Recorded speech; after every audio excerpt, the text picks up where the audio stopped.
Welcome to Oxford News This Week. I'm Elgin Nichols. And I'm Terry Stiles. In this week's news, Addison residents want a beach, and Bulls boxing punches past Parkinson's. Stay tuned, learn more about these stories and others. The Oxford News begins right now.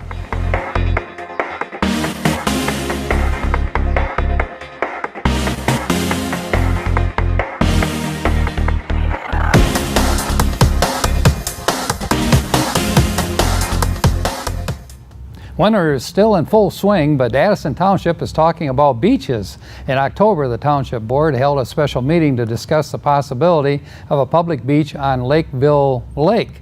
Residents who own property on the lake came to the meeting to voice their disapproval with the idea and suggested the township build a pool facility for those who don't live on the lake. And after a show of hands, Supervisor Bruce Pearson and the board agreed not to move forward with the beach idea. Later, however, at the board's November meeting, township residents showed up who want a public beach on the public lake, and they would like the board to reconsider the idea. Pearson stated if any board member would like to reconsider the decision, he would put the idea on the agenda again. Police vehicles are usually stuffed with two things, cops and criminals. But Oxford Village Police Chief Mike Sowald wanted to see his department's Chevy Tahoe filled with toys. So Sowald added a new event to the Christmas parade celebrations by parking the vehicle in Centennial Park last Saturday, so parade goers were invited to pack the SUV with donations for the U.S. Marines Toys for Tots program. Since 1947, the program has been collecting and distributing toys to less fortunate children at Christmas time. To date, it has proved 548 million toys have been sent out to 251 million children. To date in Oxford, it's unclear how many toys Chief Sowald collected, and we'll keep you informed on that, but I'm sure he's willing to accept more if you have more to give. The Canine Stray Rescue League hosted a mega adoption last Saturday. The Rescue League is one of 81 organizations spread across 14 states that was invited to participate in the Bissell Pet Foundation's Empty the Shelters adoption event. During the event, the rescue group's standard adoption fees were suspended so the public could adopt dogs for only $20. Unfortunately, puppies were not part of the Empty the Shelters initiative.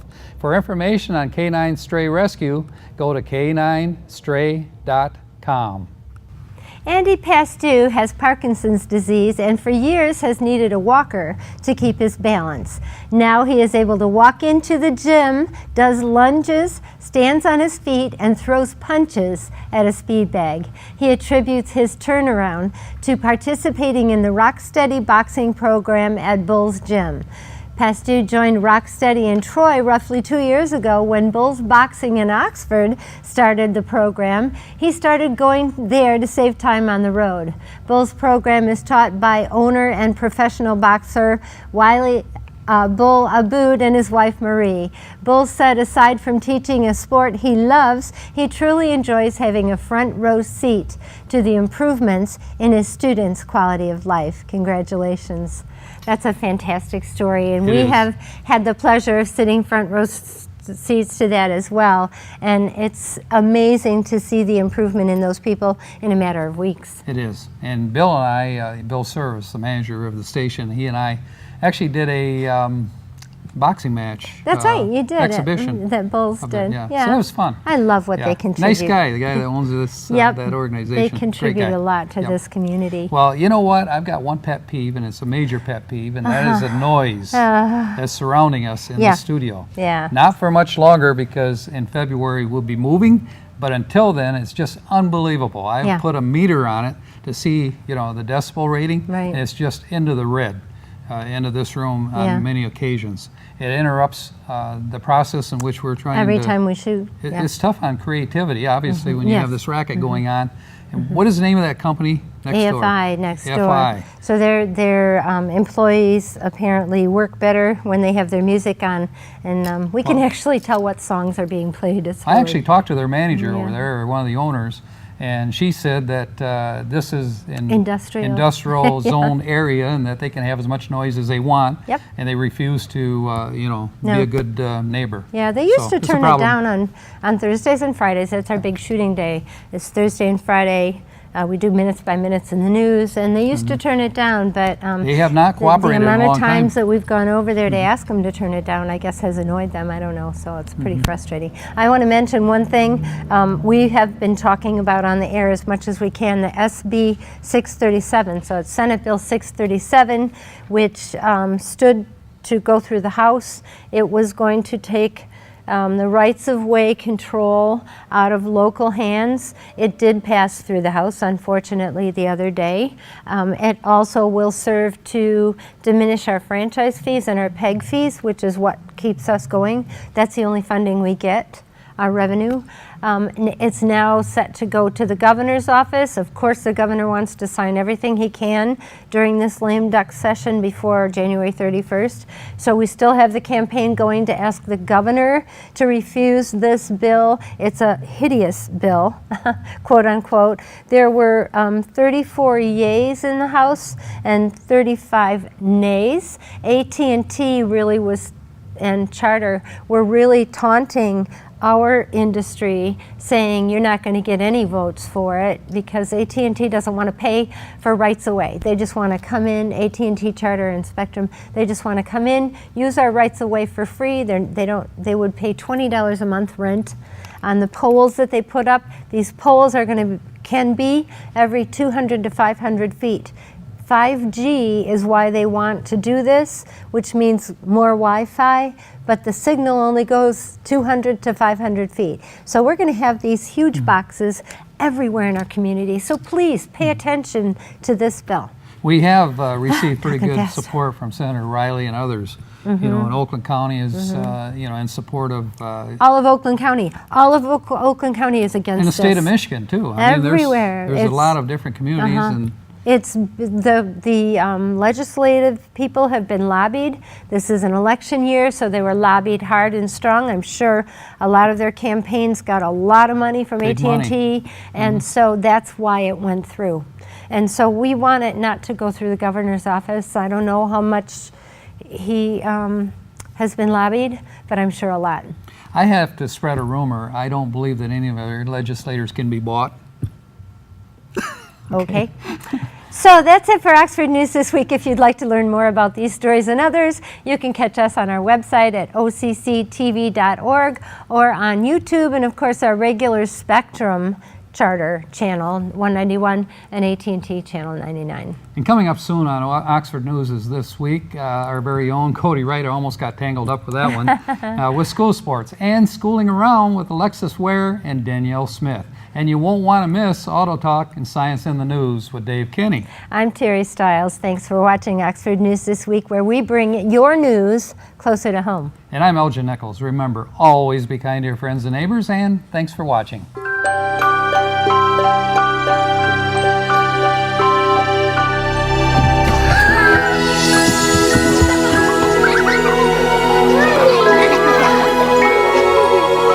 Thanks to your generosity, Marines have delivered Christmas to children in need since 1947.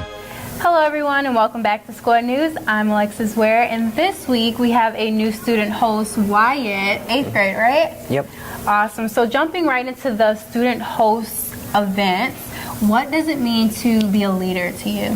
To be a leader, in my opinion, is not really to take charge, but to maybe listen to other ideas and kind of work to make them into one idea. That's a great perspective, because the best kind of leaders aren't the ones that are the bossiest or the ones that can tell the most people what to do, but the ones that can actually take a step back for a second and listen to everyone and kind of make a justified decision based off that, right? Mm-hmm. Awesome. And then tell us a little bit about yourself. Why do you think that you were picked to be a student host as far as like leadership and grades?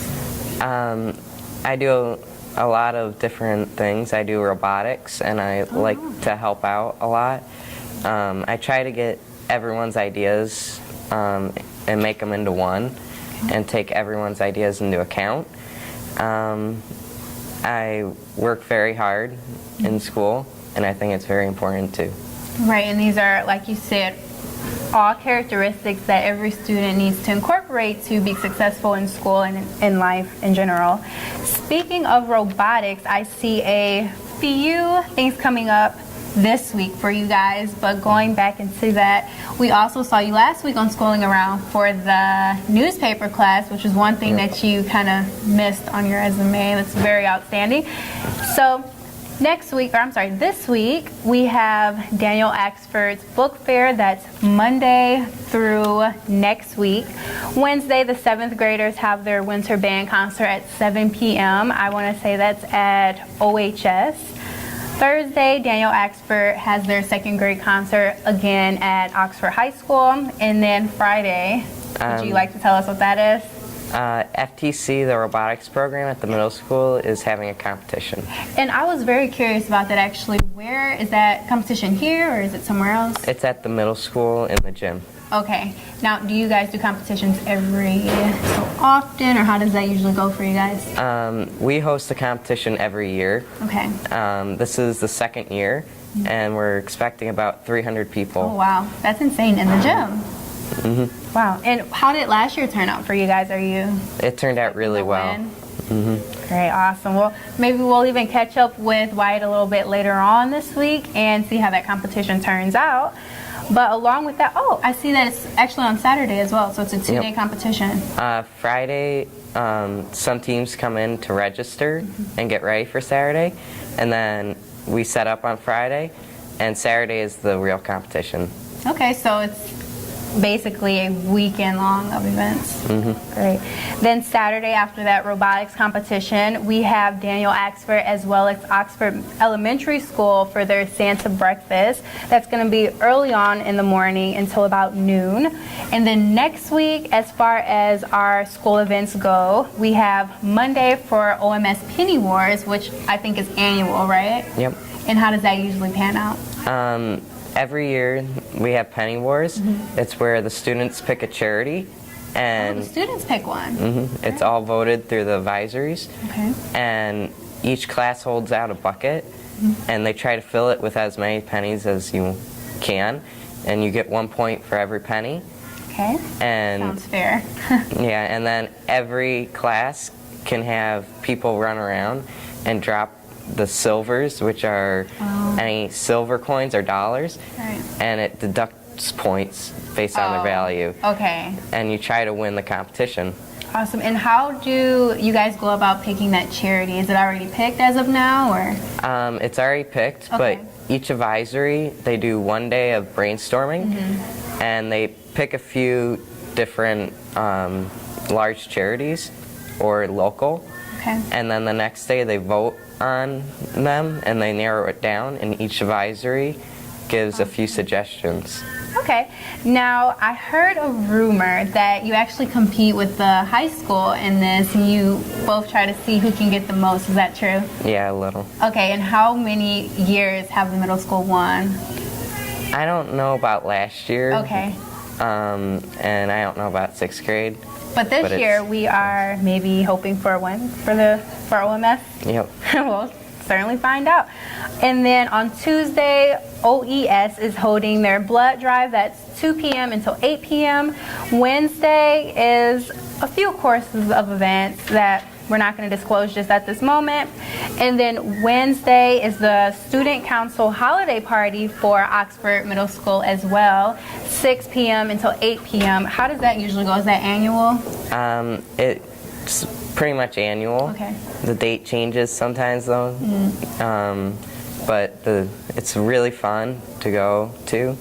Can we expect to see Santa Claus here? I don't know. No, it changes we're not really. every year. Okay. Oh, so sometimes there is Santa. Great. Sometimes. Great. Now, is there anything else going on in the middle school that we might have missed?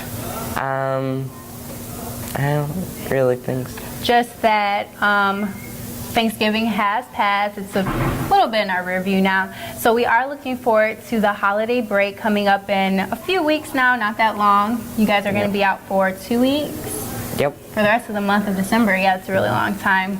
It's coming up pretty fast, but that's that about does it for this episode of School News. We're going to close it out here. Until next time, see you guys later. Welcome to Science in the News. I'm Dave Kenny, and these stories are taken from the publication New Scientist. In our first story, a gene therapy treatment for Parkinson's disease appears to relieve symptoms by rewiring brain circuits involved in movement. People with Parkinson's disease have tremors and muscle stiffness that are caused by overstimulation of a brain area called the subthalamic nucleus, which is responsible for coordinating the brain's motor regions. In a trial published in 2011, researchers at the Feinstein Institute for Medical Research in New York found that a gene therapy designed to turn down the activity of the subthalamic nucleus improved motor control for people with Parkinson's. Though the treatment reduced Parkinson's symptoms for at least a year, it was unclear how. To find out, researchers have since used PET scans to compare the brains of 15 people who received the gene therapy with 20 who received a placebo. 1 year after treatment, the people in the gene therapy group were found to have new brain connections that weren't seen in the placebo group. Shutting down the disease-causing pathways between the subthalamic nucleus and the brain's motor regions appears to encourage alternate pathways to develop instead, says David Edelberg of the Feinstein Institute, who led the study. These alternative pathways are not found in healthy people. This suggests that gene therapy lets people with Parkinson's form novel compensatory brain circuits for controlling movement, says Edelberg. We call it adaptive rewiring. The team is now planning a larger trial of gene therapy for Parkinson's disease that is due to start at the end of 2019, and good luck. And in the insect world, we've still got plenty to learn about the birds and the bees. A close looker has revealed that some honeybees are partly male and partly female and have up to 4 parents, and some of them have no mother at all. In bees, unfertilized eggs develop into males or drones who seek out queens to mate with. Fertilized eggs usually develop into female workers. However, queens mate with at least 10 males to produce new colony members, and more than 1 sperm enters each egg. In a few rare instances, individual bees can end up with some tissue derived from the fertilized egg, which is female, and some from extra sperm, which is male. An organism that has male and female reproductive organs is called hermaphrodite, but organisms like bees with both male and female tissue throughout the body are known as gynandromorphs. Sarah Amador and the colleagues at University of Sydney in Australia studied 11 gynandromorph honeybees from a single colony to learn more about how these individuals develop. 5 of them had normal worker ovaries, but 3 others had queen-like ovaries containing larger numbers of tubes called ovarioles. 1 had normal male reproductive organs, and 2 had partial male organs. Genetic tests revealed that gynandromorphs' unusual family histories. 9 of them had 2 or 3 fathers and 1 mother. 1 had no mother and 2 fathers, resulting from the fusion of 2 sperm. There is no evolutionary advantage to producing gynandromorphs. We assume they are genetic mistakes, says Amador. She thinks this colony had a high number of gynandromorphs because of a genetic mutation in the queen, but exactly which genetic mutations make gynandromorphs more likely to appear are unknown. Gynandromorphs occur rarely in other insect species, crustaceans, and even birds. They sometimes give scientists valuable insights into how certain behaviors are related to parts of the body. Wow. In our last story, are you a tea or a coffee person? The answer may be written in your genes. Both drinks contain bitter components such as caffeine. Previous research has found that people experience bitter flavors differently according to the taste receptor genes they have. Now, Daniel Wang at the University of Queensland in Australia and his colleagues have studied links between taste receptor genes and tea and coffee consumption in over 430,000 men and women in the UK aged 37 to 73. Those with gene variants that made them taste caffeine more vividly were 20% more likely than a normal caffeine taster to be a heavy coffee drinker. The caffeine supertasters were less likely to drink tea. This may be because people who detect caffeine more easily are more prone to getting addicted to the stimulant effects, and coffee has more caffeine than tea. In contrast, participants with gene variants that made them more sensitive to other bitter tastes, such as quinine and profylthiouracil, were 4% and 9% more likely to be heavy tea drinkers, respectively. These people were also less likely to drink coffee. It's unclear why, but it may be because they are more sensitive to bitter taste overall. As a result, they may prefer the gentler bitterness of tea, says Wang. Well, that's it for this edition of Science in the News. I'm Dave Kenny. Stay tuned to Oxford Community Television. What's happening, Wildcat fans? Cody Wright back here once again for this week's Sports Report. Like I promised last week, we would have some basketball to look forward to, and so we do. So let's jump right in.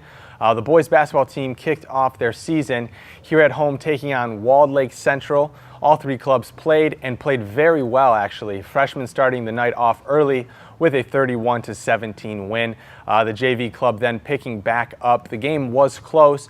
We had a large deficit on our side in the first half, but Walled Lake did come back a bit and make the game exciting. We did buckle down by the end and grab the win 50-46. And then lastly, the varsity team closed the evening in a tremendous way. Both JV and varsity games we did cover, and they both looked very, very strong. The varsity team bringing back big names like Trey Townsend and Grant Kornberger. Kornberger was absolutely phenomenal in rebounds and served as a strong force in the paint for us. This team is definitely going to be fun to watch this year, that's for sure. The score of the opener, though, for varsity was 57-40. The girls basketball team starts a week behind the boys. They do face some scrimmages against Dexter and Rochester that we'll know more about next week. Also, the Oxford and Avondale United hockey team will be playing on the road, taking on Royal Oak and Fenton. Let's hope these guys find their feet soon. They have suffered a few losses to their roster so far. However, it's still very early in the season. The boys and girls bowling teams will both be kicking off their season over the weekend in the Early Bird Tournament in North Farmington. As for the boys team, it looks to be a rebuilding year, holding 9 boys with only 2 being returning players. The returning players being both juniors, Luke Acton and Zachary Burrows, who will serve as the foundation of the team, looking to claim the OAA Red title this year, which would be the 6th year in a row. Head coach J.R. Laffner says he wants to see the boys perform well in regionals as well as go on to the state championship, something they weren't able to accomplish last season.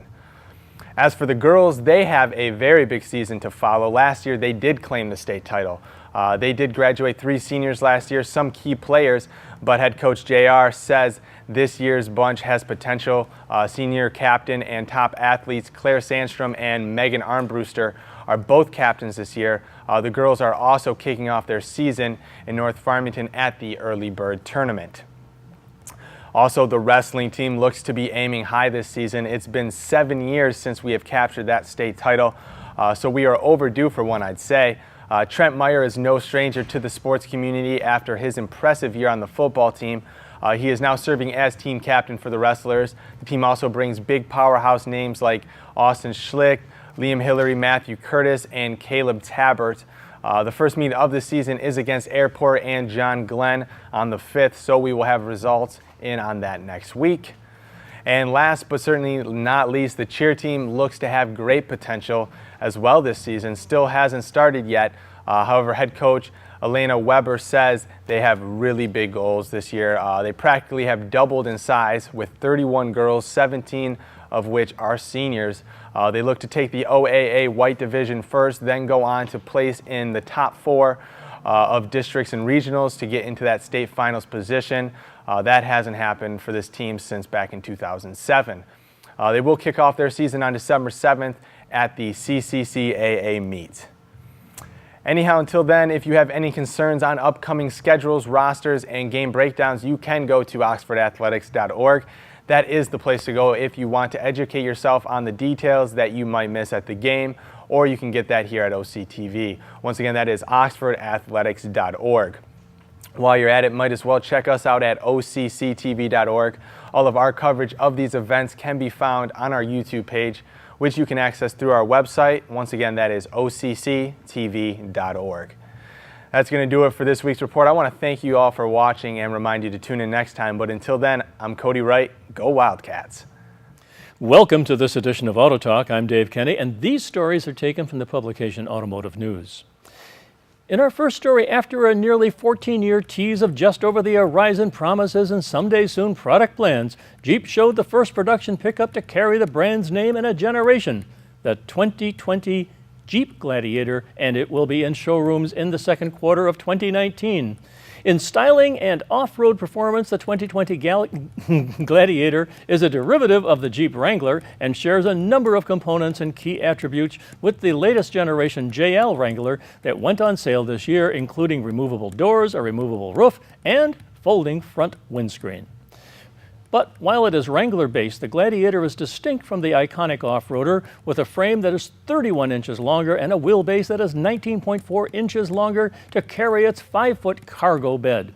Under its hood clips, the Gladiator will be powered by either the standard 285 horsepower 3.6-liter Pentastar V6 gas engine or, beginning in 2020, an optional 260 horsepower 3-liter EcoDiesel V6 diesel engine mated to either a 6-speed manual transmission or optional 8-speed automatic. Both engines will come with electronic stop-start systems standard to improve fuel efficiency.